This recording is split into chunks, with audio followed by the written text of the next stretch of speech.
Hello, Linus. Thanks for taking this call. I'm excited to talk to you about your photography website because I think it's a really great example of using content marketing to help your photography business. First, please tell everyone who you are and what your specialty is. Sure. Well, thanks for having me on, Alex. My name's Linus Moran. Primarily, I'm a documentary wedding photographer. I know there's quite a lot of us out there in that particular genre. But yeah, I'm looking in this sort of year going forward to branch out further into videography and other little projects. But mostly, yeah, my niche is certainly centered around weddings and occasionally other sort of marketing ploys that brings me in contact with those clients. So engagement shoots and other bits of sort of family portraiture. And how long have you been in business? As a wedding photographer or specialist for about the last 10 years. Okay, well, you've gathered some experience there. So yeah. And when did you build your website? Was it towards the beginning? Was it different from how it is now? It was very much from the beginning. I used to live in Eastern Europe myself for a number of years, working as a sort of freelance photographer journalist over there. And it's when I came back to the UK, I decided to proceed and follow the wedding sort of genre. And yeah, just speaking to colleagues, it was a case of they said that WordPress is the only sort of site to be working with. And within a short period of time, it became apparent that this is a language and a skill set that I needed to get to grips with, get a basic understanding of, because I think there's an awful lot of, I had the misfortune of coming across a lot of people that were offering the world, saying they could get you to the top of Google and do various things, but they never delivered, and it was just flushing your money down the drain. So yeah, it was really my target was to understand the same language, and then obviously walk that organic path, knowing that it's going to be a long-term commitment, but build something of quality and of a strong structure. That's a really good mindset to have, to think long term and just not just look for quick shortcuts. Where did you get that mindset from? I think it's something obviously that as a character you've either got or you haven't got. I think in the past, I was just thinking earlier, I've always done a lot of sort of martial arts where it's all about structure and things like that. And obviously when you adopt a good structure, it becomes an automatic process in a way without the brain being engaged, that you can just sort of apply and do something. So yeah, I wanted to be in control of my own sort of destiny as such. If I was to fail, hey, I blame myself, but if I have success, I could also pat myself on the back maybe for managing to achieve certain things. Oh, yeah. That's good. I feel like I could talk to you a lot about business aspects of photography, but my specialty is websites only. So I'm going to keep the discussion focused on that. And I was really interested to talk to you because of a phrase you wrote in one of our emails that we exchanged. And you said this, and I quote, "The website is the #1 marketing tool that I use to get clients. I've put an awful lot of time into content along with SEO, so now have a great position on Google." So you are an example, and after reviewing your website, I saw why. All the depth of content in there is impressive. So Thank you. I'm thinking that's why I want to dive deeper into this. Sure. I wanted to focus mainly on the blogging side of your website, but maybe let's quickly go through some of the sections in your website just to see your reason behind them. Starting in the navigation menu on your website, you have a tour menu with a drop down, and you have some pages in there. What's that all about? Well, that's all hats off to yourself there for one time when we spoke about it. Yeah, 18 months ago. Must have been about that time. And I just see it as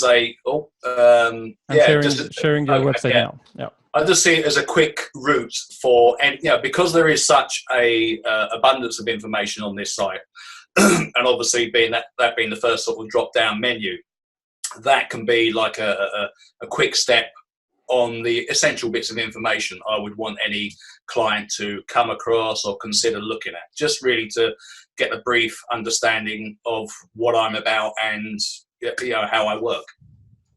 Okay. Because we all know that if you look at analytics and stuff like that, grabbing someone's attention, they may be on a page for 2 seconds. Well, hang on, that's taken ages to write and everything's been carefully considered. But yeah, we're talking about engaging a client that's got a very, very short sort of attention span. So yeah, that whole idea of doing a tour was, again, another photographer had done similar that you sort of highlighted. And I thought, okay, I will incorporate that within my own site. And I think this is appropriate for anyone having a more complex site like yours. So you don't have just a simple portfolio website, right? It's you have a lot of information, and to help first-time visitors to your website to understand what to read first, you've incorporated this tour. And I see you start with a welcome page, just an impressive image and some text. You then go on to, you use call to action buttons to guide them through some of the pages. An investment page, what your collections include, and then a style and approach page. And I think that then leads people to the contact page, kind of a call to action to get in touch with you. Yeah. So the main goal of your website, I assume, is to get inquiries, right? To get people. Yeah, of course, yeah. But hopefully that's the whole thing. It's getting the right kind of inquiries, the people that understand and appreciate the work. Because I suppose early days, if I was to reverse the clock back to sort of 6-7 years ago, that was still at the time that I was getting, I don't know, more of the price conscious shopper as opposed to the person that actually knew what they liked within a photograph. Okay, and do you feel that all the content you wrote for the website helps mitigate that, helps educate people more when they come to you? Or yeah, to a degree. I think it's the very small percentage of people that actually do go in deep and read certain things. And sometimes when you talk to them, the first meeting, things like that, I can be pleasantly surprised that they've actually recalled something that I wrote on one of the blog pages or one of the pages within the website. But yeah, that's great encouragement that people are reading and taking notice. But yeah, it is that whole thing of you've got to catch them quick and hit, as in I was speaking to a colleague, one of my associate photographers only the other day, and it was say his choice of pictures on the homepage slideshows. They're only going to be considered for 2-3 seconds, if that. So why put all that effort in choosing 12 pictures? You're as good to have a static image. Yeah, exactly. Yeah.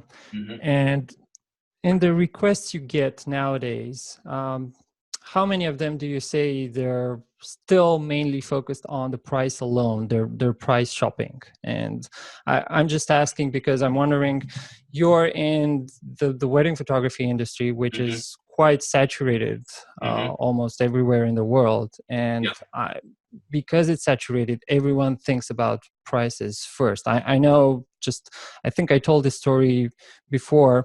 When I got married recently, we went for kind of a above average photographers in terms of quality and also in terms of price, because we care about that. Yeah. And the images turned out fantastic. And every single time, all our relatives and friends, the first question was, how much did they cost? Every single time. Yeah. So it's just the nature of the industry. And I'm wondering, how is it for you? Well, there's two schools of thought as in putting prices up on websites and things like that. Obviously, I don't want to give a comprehensive list, because in a way there's a degree of change within what I offer within collections and things like that. But I do give an indication of where the pricing structure begins. So if they're not in that zone or market for paying that amount of money, say the $14.95, then I've got to say goodbye at that stage. They may as well look on for the other photographer. But Yeah, it's. I'm looking for that ideal client that does understand or appreciate the work. Yes, a lot of them are, professionals that really want to live the experience to the full and have somebody that's not going to be orchestrating their day. So they, they either love the work and associate price with quality, or not. But the people that I am reaching, connecting out with at the moment, I'm very happy with. I Okay. would say, the bookings I've got for 2020, virtually all of them are all in new locations to me. So I'm not even dealing with a lot of the time the infuriating client that says, "Have you shot at my wedding before?" And is looking for the same sort of pictures regurgitated with just their faces in, as opposed to the couple that was shot there 2 months previously.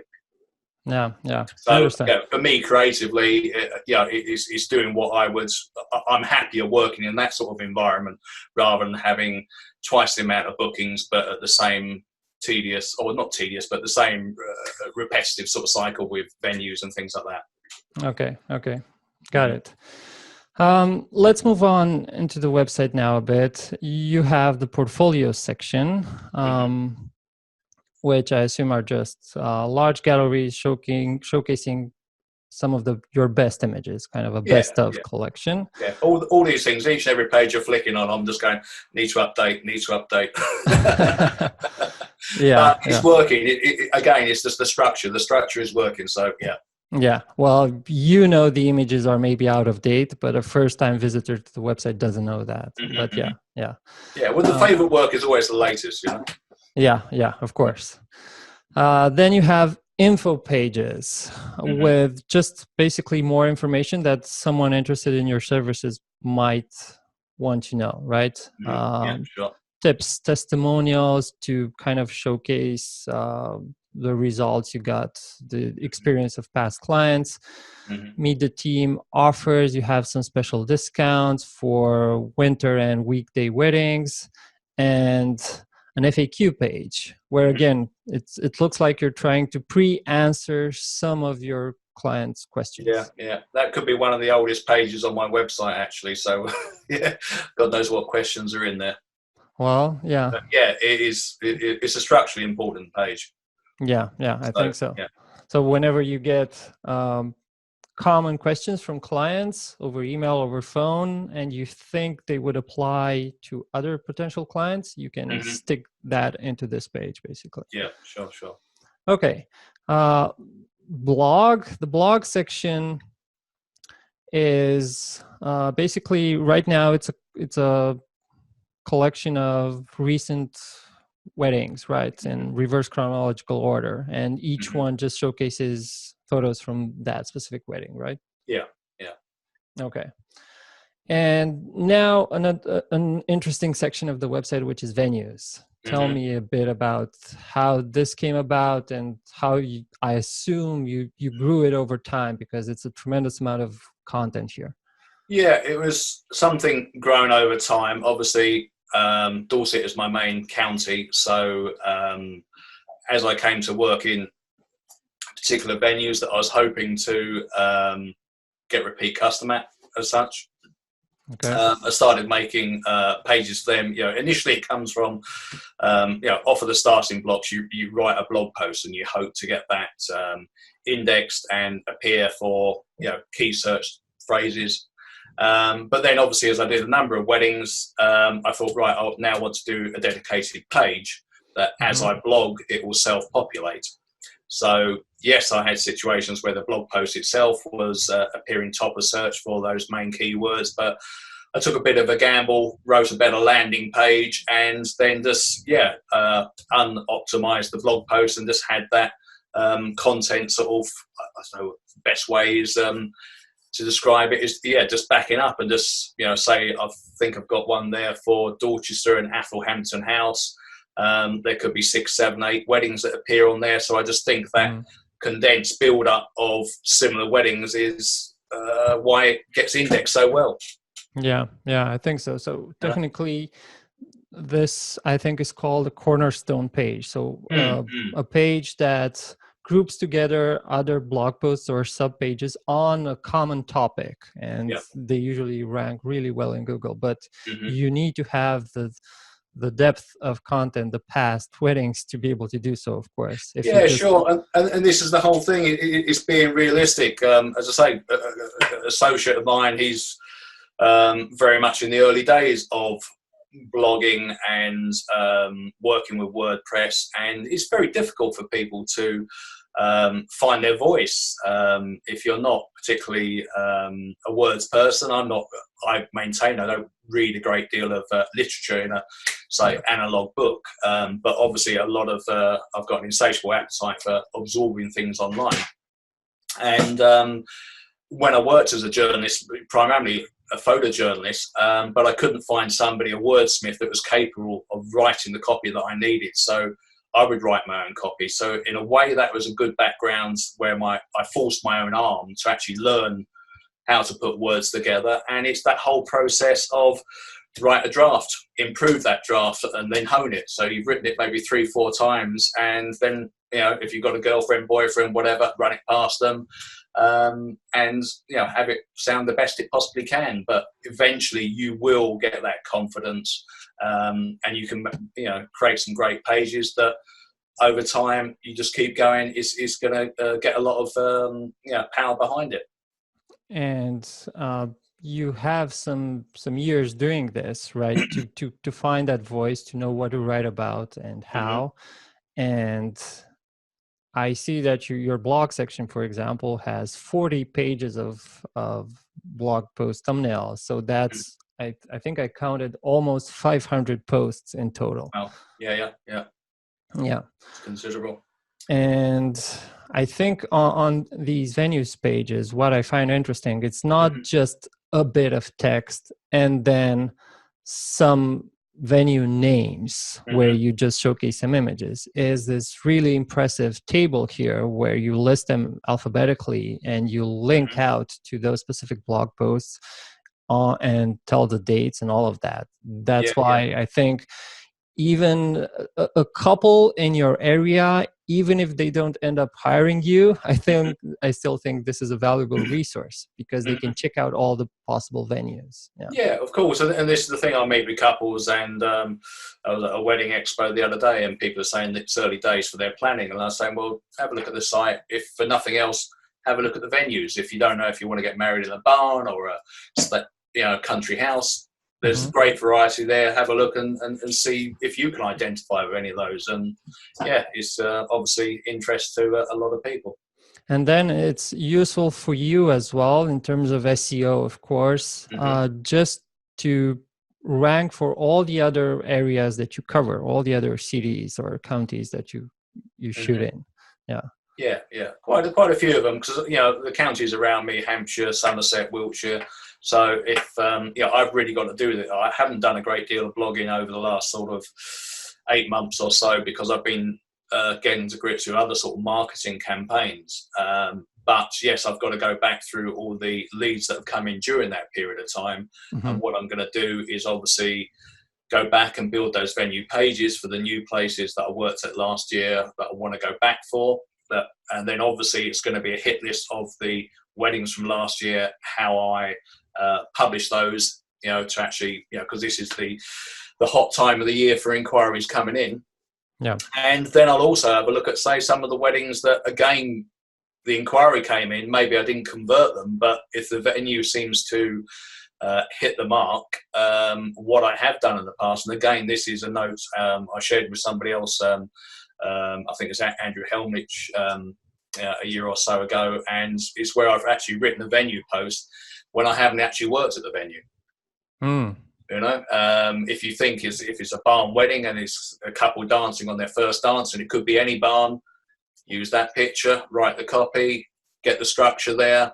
But you know, the whole thing with doing that, yes, it's a clever sort of marketing route, but you've obviously got to have the, you know, as for a novice starting off, you've got to have the confidence that you know you could easily be working in that venue and you're not sort of stepping out of your league and things like that, you know. Yeah, I understand. Well, I'm glad I'm showcasing your website now and just navigating through some of these venue pages just to give other photographers confidence that they can write something like this themselves, even Of if course, yeah. if they don't have your experience. Mm-hmm. Okay, so quickly, pricing pages. I think we spoke about this a bit. You just state kind of a starting price, give them a ballpark figure, just so they can self-select that you don't go below a certain amount, and that's it. Basically, informational pages again. Yeah, yeah. Photo booth and family photography services. Okay. Yeah, yeah. As for contact, something interesting, you have a book a call page, which is, I think I recognize it as a Calendly embed widget here, so they can just book a call with you directly. How is that working well? Yeah, well, I think it certainly is. With the right clients that are computer, or are just tech savvy, if they know what they want, bang, they're straight on there and they're booking that call. So I certainly think it's a facility that I will stick with, certainly. And I've used it with other campaigns, such as I've just done one over the last week, which was the chatbots and things. And it's really a last measure through working through that workflow of testing how eager they are to actually take you up on the shoot or the offer that you're making. And out of sort of 25 sort of qualified leads, there was maybe 12 of those, half of those went all the way through and booked the appointment for the sit down or the chat on the phone. That's a good ratio. Yeah, I think it's a brilliant conversion ratio. So, great functionality. Okay, interesting. Let's now focus a bit on blogging. And by blogging, I don't just mean the recent weddings you shot, which is your blog page, but maybe also all your other informational pages. Even if they're not technically blog posts, they're still content. You've said in one of your emails that it has helped you with search visibility, just being found more on Google. Yeah. How do you know that, or how are you tracking that? And do you use Google Analytics or Google Search Console, or just based on inquiries? It's based on inquiries. I wish it was more of a analytical, guide for looking at numbers. And every now and again, I'll have a look at the Google Analytics, and I can see that certain venue pages have been landed on, and then they flowed back to my contact page and things like that. So I know that is working in a manner that I would expect. But essentially, it's whether it was a number of years ago, another photographer who just moved into the area bumped into me at a wedding fair, and he just said, "Look, everywhere I look online, I see you, I see you, I see you." So in a way, that's what I want. Whether it be these occasional sponsorship on wedding industry blogs, websites and things like that, or the fact that a lot of the couples, they will end up Googling their venue and a wedding photographer and looking for people that have shot there. So, by coming up for a multitude of different venues, as well as the main sort of catchment area, I'm sort of dotting the I's and crossing the T's in as many ways possible. Yeah, and like you said, you keep coming up on Google for various search queries, so you always stay top of mind for them once they make a decision, basically. Yeah. Okay, so let's talk a bit about some technical aspects of your blog page. So first off, I'd say you're not making a very common mistake that wedding photographers do, which is the blog index page just shows thumbnails of the blog posts. They're not listed entirely one below the other. Too many wedding photographers have huge blog pages that the scroll bar gets so tiny, and I assume anyway you couldn't do that because you have hundreds of blog posts, but that's a good thing down there. Yeah. Although a lot of us do have a great internet connection, there's no point expecting everyone having it. And this is the funny thing as well with the whole thing of site design. We're all sitting here on as creatives and website designers, and we're looking at it on a great screen. But yeah, you just have to bring yourself back into that reality that most people are looking on the mobile phone. So unless your design can't be that extravagant, or you're just doing it for your own ego if you travel down that line. Yeah, that's a good point. Yeah.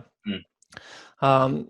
I opened one of your blog posts, I think the most recent one, and I just wanted to acknowledge a few kind of the template of a single blog post on your website, which is you start off with a featured image, and then quite a lot of text here just to describe the wedding, the venue, a lot of keyword reach content as well. It helps with SEO, but purely in terms of quantity, it's a lot more than wedding photographers usually do. They usually just jump into the grid of images, the set of images. So I would assume this helps you a lot overall with search visibility, like you said.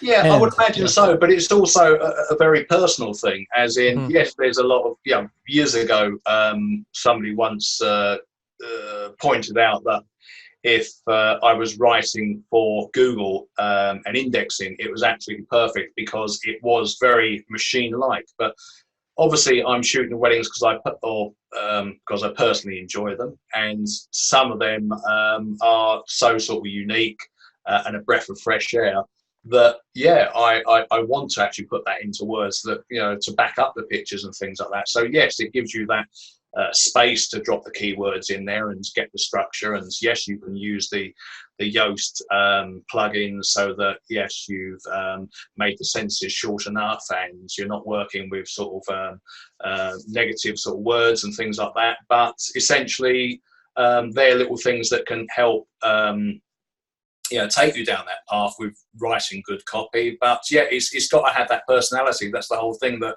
anything with a business these days has to have that personal edge. So yeah, that particular post, it's got a good amount of copy on it, but you wouldn't believe the amount of deliberation I've just been going through over the last week. I'm planning to hit my publish button on my best of 2019 blog post, but it was just so hard just trying to think, right, what can I open up with, what can I say here to start some sort of yarn or tale about the whole year. And it's a strange one, but the end of year post, I'm not looking to optimize it for any particular keywords as such. It really is just putting it out there.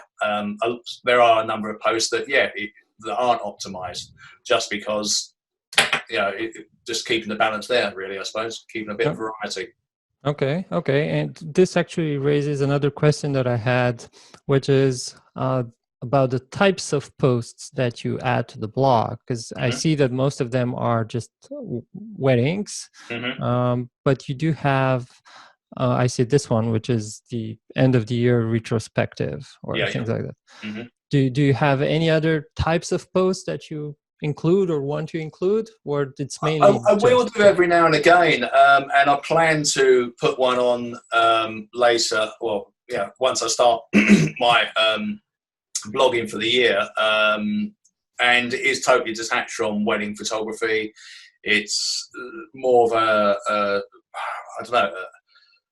personal recollection that it was a job that came through actually photographing a wedding, and a story that came out of it. It was the groom's best man should have been somebody else, but that somebody else was killed in a car accident several years earlier. And just through what happened to that at that wedding and the interaction with this woman, I ended up shooting a charity event for bereaved families and things like that. And I just wanted to sort of put in that whole thing that, although photographing joyous celebrations, there's lots of different things that happen within families and the dynamics and things like that, and sub stories going on in the background. So yeah, every now and again you've got to put a piece of your own little heart in there, and you're not looking for repeat anything from it, and it's not got a commercial edge to it. It's just naming it, and I think that's part of me. Others may find that they do similar. I don't know.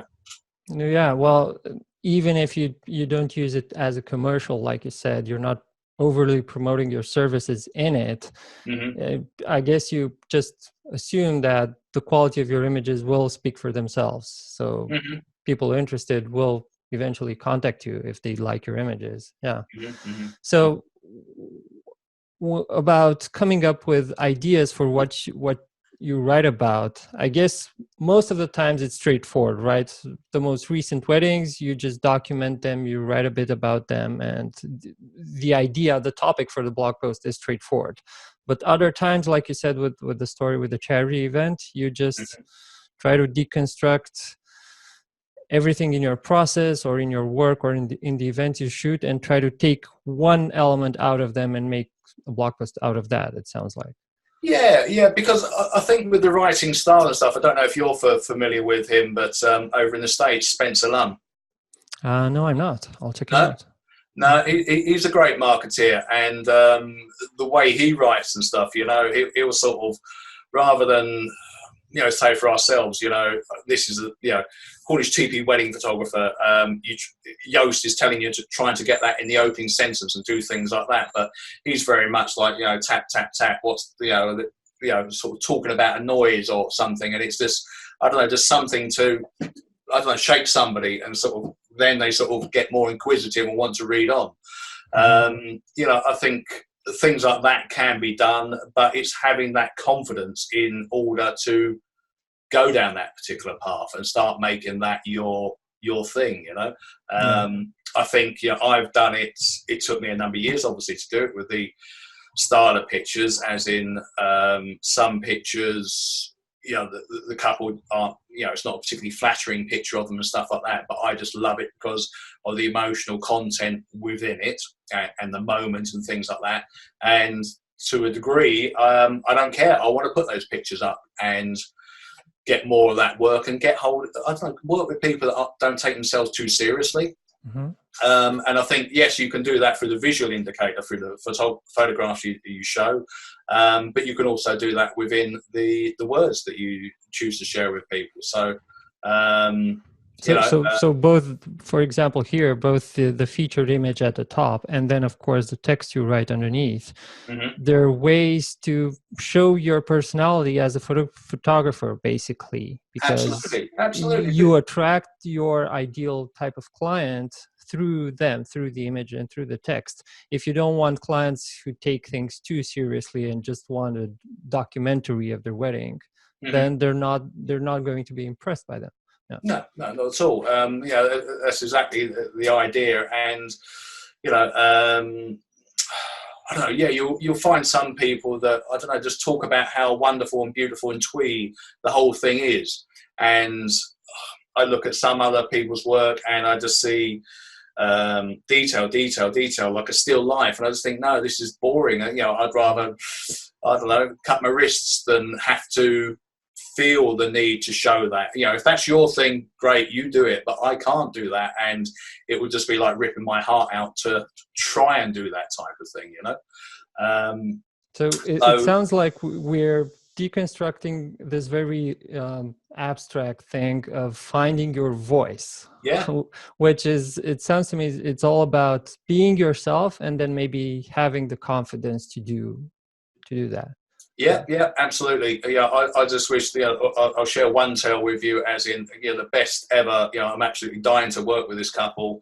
They're both trainee doctors at the moment, but I think I got a phone call or an email come in late morning on a Friday. Probably picked up the phone to her within an hour and had a quick chat, and she was signed up, booked, deposit paid by sort of 6-7 o'clock that evening. And the whole thing was that she, I asked her, after the chat, have you looked at others? And she said, no, I know exactly what I want. You're available. That's the question I needed answered. And I'm quite happy to proceed. Yeah, but how did they end up to the decision that you're exactly what they wanted? That's the magic. The amount of material. There isn't anything that sort of, I don't know, undermined it or pause them to have a question, like a spanner in the works and things like that. And as well, like the thing is, with all the venues you could ever work with, you think big grand ones are wonderful, but the venue they've chosen is a very natural sort of sort of flower garden, lakes and things like that. It's actually a charity. And she said, well, if she's going to spend several £1,000s on her day on a venue, she wanted to give to charity as well. And I just thought, my God, that's really a heartfelt sort of person that, if you can give me 10, 20 more of those each year, that's great. Great. So you attracted the ideal client, and it worked out. Yeah. Well, nice story. Let's get back to the technical stuff. Too much. Just kidding. So I like on this blog post template that underneath all the text you start with a call to action for them to get in touch with you above the images, not just at the end of the blog post, which I think is great. And then if I scroll all the way to the bottom, you have another big call to action here. This time, if they're interested in a videographer, but also links to suppliers from that wedding. Do you feel those are just useful to have here, just for other potential clients to do their research for other suppliers, or does it also help you? Maybe you also get links back from those suppliers and things like that. It works in both those respects. But I think, the whole thing there is that when I actually come to share that on, say, something like Facebook, again, I follow their pages of the other suppliers and tag them within the post. So enticing them to hopefully share the post on their pages. So it can help. There's obviously a lot more that I should be doing. But should and could are two things that are always at the back of my mind. But supplying each and every one of those with pictures that they can use, whether it's watermarked or not, or whether they'll give a link back, is always another great, clever marketing approach. And for networking. But it's a form of networking, form connections in your industry. They keep you top of mind as well in the future. Okay, interesting. Maybe let's talk a bit now about your blogging practice. How often do you post, or how often would you like to post? I would like to post every couple of weeks, but as you can see there, that the last post was in September. So there's been a months. A lot of things that have happened. As I say, that whole thing is that I am anticipating a rebrand and changing URL and getting all that sort of set up and in place. So I've been looking down different areas and other sort of business opportunities. But this has stood firm, so that's the best I could hope for. But it's going to be restarted very shortly. And I assume you just publish them when you have them, right? When you finish them, you're not using any sort of publishing calendar or any type of schedule. By the looks of things, you would think that I don't use any publishing calendar and schedule, but I do have an account with Buffer, and I have used that in the past for doing all the postings to Instagram as well as Facebook and things like that. Oh yeah, but that's mainly for sharing the blog posts or other links on social media, to schedule them on social media. But what about just publishing on your own website in the blog area? Well, I haven't sort of worked out a diary as such. It's just as and when it comes. I think the most of because I have got so much traction over the years, I suppose, from building things, that my main priority now, rather than regularity, would be targeting specific wedding venues that I still wanted to publish from weddings I cover over the last year, and then again increasing that net of the actual venues and counties and adding to that. Okay, interesting. So I saw in the table here all the places which don't yet have links, which you're looking to cover, other venues. Well, the thing is, again, with this, when it was first started, as you can see, there's a lot of maybe this was done sort of 2015, a lot of it, and yeah, there weren't links there because some of those are or had been fictitious names at the time. And then as I've shot at that wedding, Mm-hmm. you know, I've turned that into a published link, and so they can see things. But yeah, it's strange. Obviously, I don't think there'll be a photographer in the world where a client rings up and says, "Oh, it's such and such a venue. You've shot there, haven't you?" And you say, "Yeah, yeah, of course." And then you go straight onto Google Images, look at all the different parts of the garden and the house, and you go, "Yeah, that's fine. Yeah, I know it." Yeah. Okay. That's a good strategy. Yeah. Yeah. Yeah. So, when you have shot a new wedding, what's your process looking like to end up with a blog post like this? How do you sit down and write? Do you have some sort of outline that you follow, or it comes naturally? I'd say it sort of comes natural. When I first started, and I was obviously more hesitant on and less confident in my own voice. I used to think it'd be really good just on the phone, really, to as you walk back to your car almost, or sit in the car after putting the cameras in the boot, just sit down and say something about a recollection or funny instance and things like that, and just anything that's just going to be a springboard into something, you know. It can be quite strange in a way that, you know, you just think about one small snippet. It could be just one sentence, but from that you could write, you know, a whole side of A4 or 500 words on it, and that's, yeah, too excessive and maybe only of interest to yourself. So after, you know, spewing all that out, you then need to cut it back and, you know, think about your keyword that you're putting in there and how much, you know, the density and things like that. You know, H1, H2, things like that. But yeah, it's if you're having difficulty, I'd say that would be a good bit of advice, just to recount something about the day and you know, record it on the phone.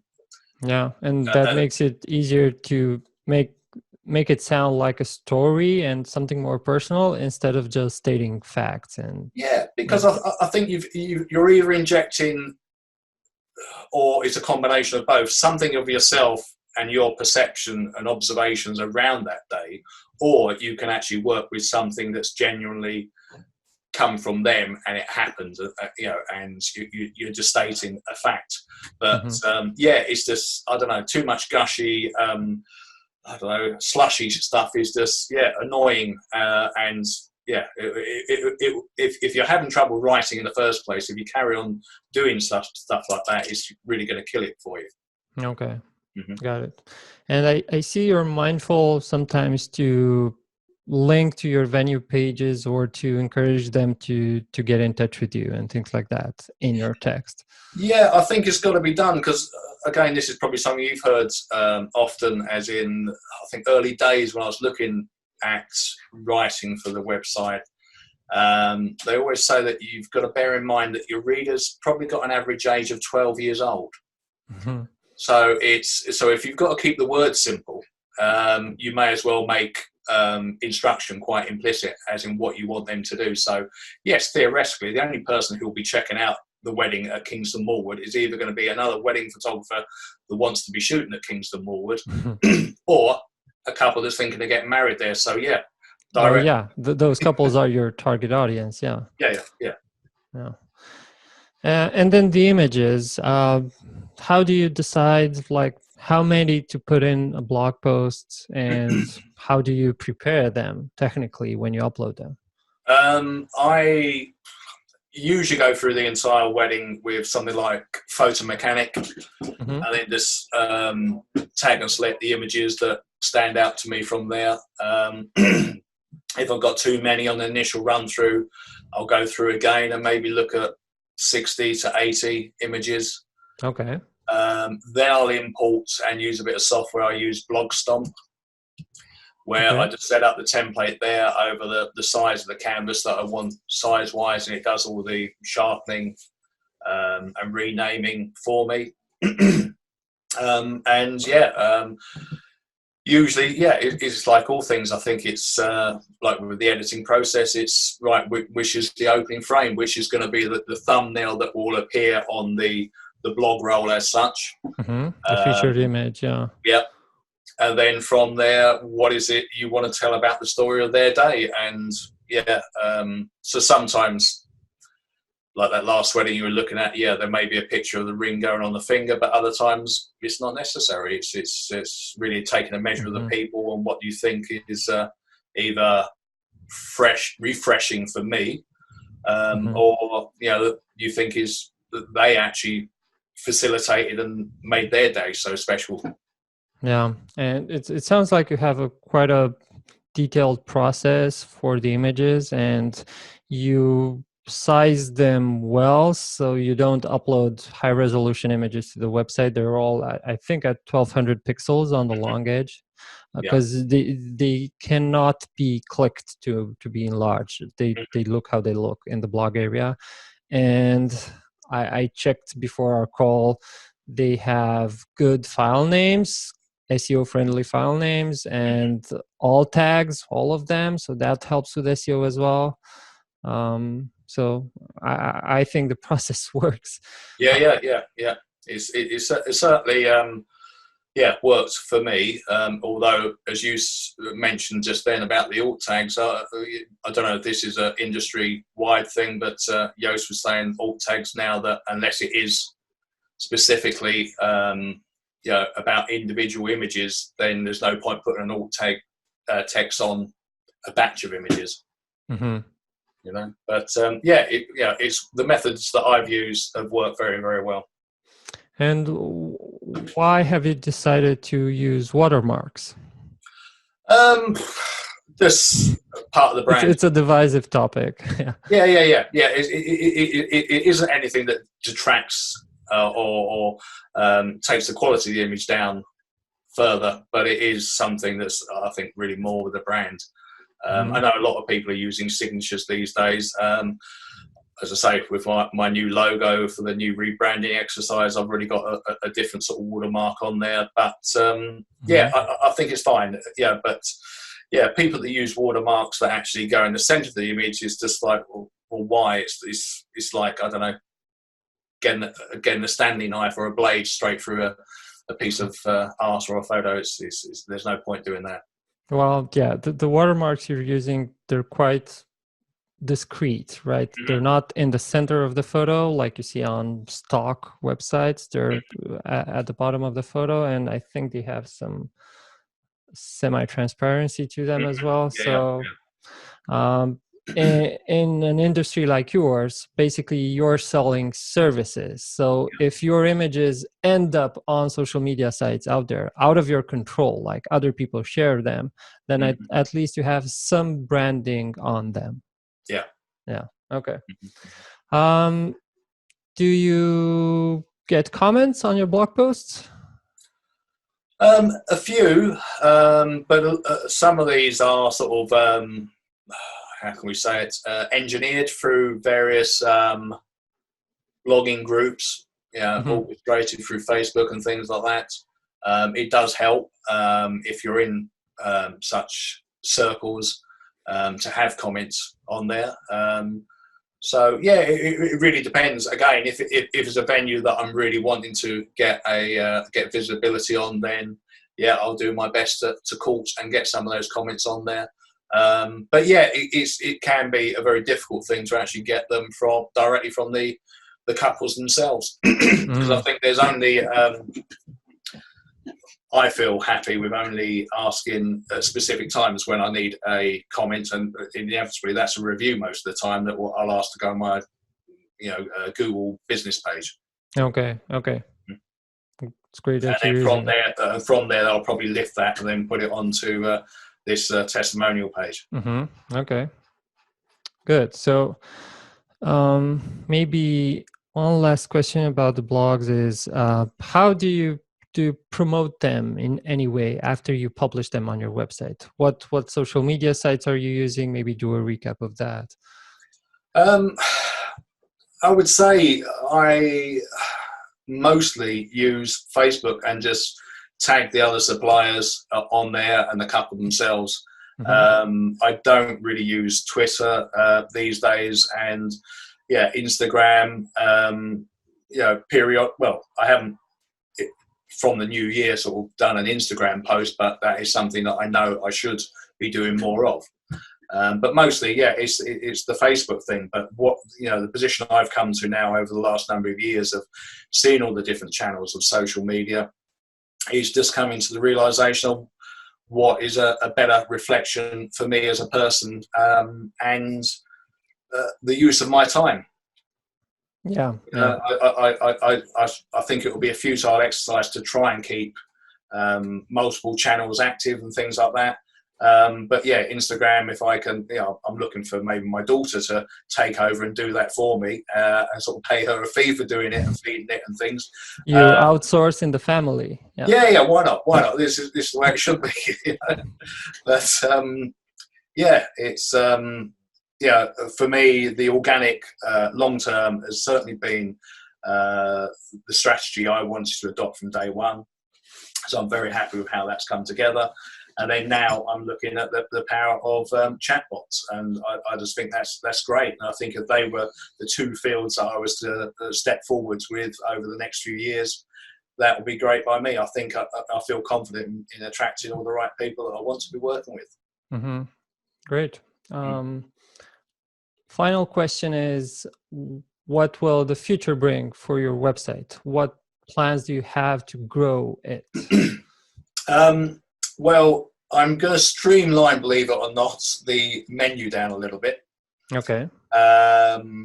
Yeah, just sort of interlink off of pages as opposed to that main heavy main menu. But yeah, I'm certainly going down the path where I want to be embracing more video sort of shooting. Okay. And also the rebranding exercises, partly to allow me a little bit more freedom to step out from just shooting pure or 95% wedding orientated material. Okay, so what will you expand into?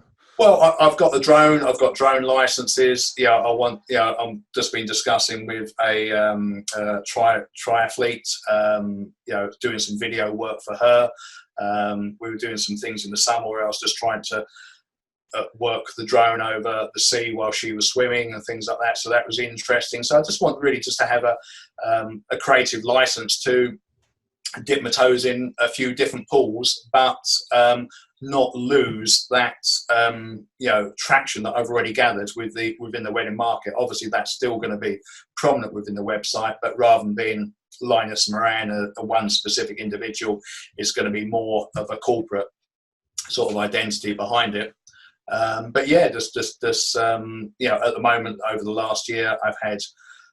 I didn't anticipate that I'd get so many inquiries, but there are a lot of people out there that are looking for both the videography and the photography. Mm-hmm. More of a complete package. Yeah.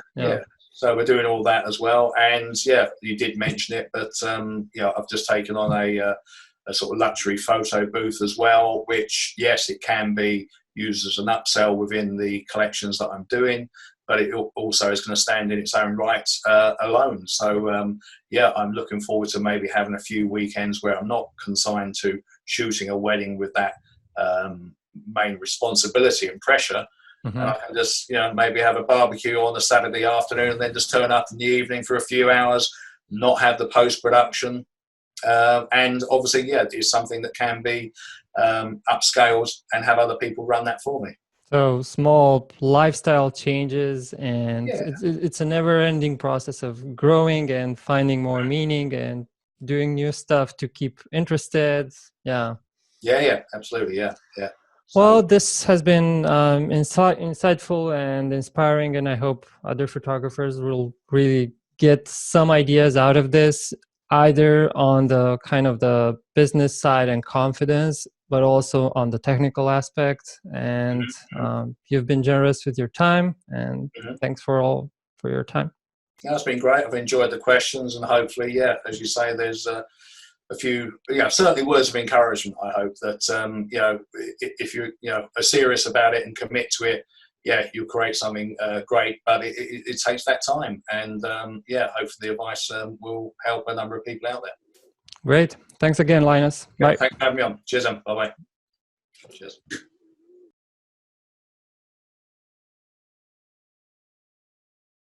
Well, all this stuff, it's again, as you know, yeah, the structure is great and content is great, but the I don't know, the secret sauce, as they say, is all the links that are gathered in the background pointing back to your website and things that will then give those pages and that content the chance to be seen.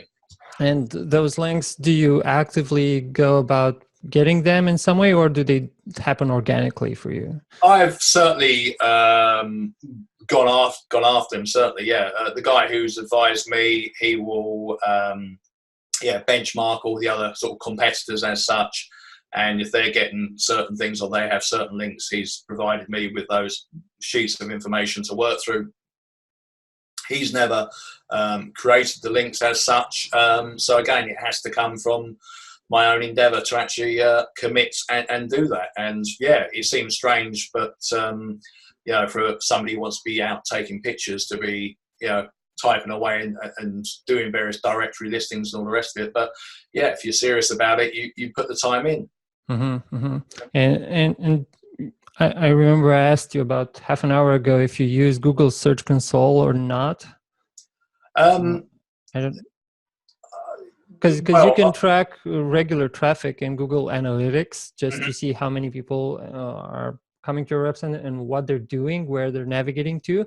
Yeah. But like Google the flow Search, of the pages, yeah. Yeah, the flow as well, because yeah, you said that interesting that from the venue pages they go on to the contact page, which is ultimately the goal. But Google Search Console, on the other hand, offers you a different type of information, which is what are people searching for on Google to find your website. So the actual phrases they use to end up on your website, and that's not something that analytics can give you, and that informs you basically how well your website is optimized for those phrases. Like maybe you see Dorset wedding photography in there, and Google Search Console tells you for that phrase how many people are coming to your website, to what pages do they land on, and with what conversion rate. And you can make judgment calls there. Maybe this page has a poor conversion rate, it needs to be optimized a bit, or things like that. It's a different kind of information. Yeah. Yeah, because this is the thing as well. It can get quite complicated. Yeah, as you're aware. You know, I've never done any of this bench testing between design 1 and design 2, and which one, works better for the people and stuff like that. But I would love, at some point to sort of do all that sort of stuff, you know. But it's amazing. It's this marketing, finding the right people that really know their stuff and actually do their stuff. It's like looking, I don't know, like, it's like looking for precious gems and stuff like that. It's not an easy thing to do. Obviously, I know for yourself, and it's the same, in the right circle as such, with PhotoBiz X and stuff like that. You know that the pedigree of the person is someone you can trust. But there was someone here locally that, again, meant to be marketing, and because I know the jargon, I was oh, and can you do this? And it's like, no. And you think, okay, so you've got a marketing agency or business that really relies on people's ignorance, you know? And I think that's really sad. But yeah, that's probably to be said for many businesses out there, that they just live off of people's money from their own ignorance. Yeah. It's hard. In all industries, you need to do some research yourself just to figure out how things work and not get fooled. Yeah, it's in every industry, in photography, in construction, in everything. Yeah.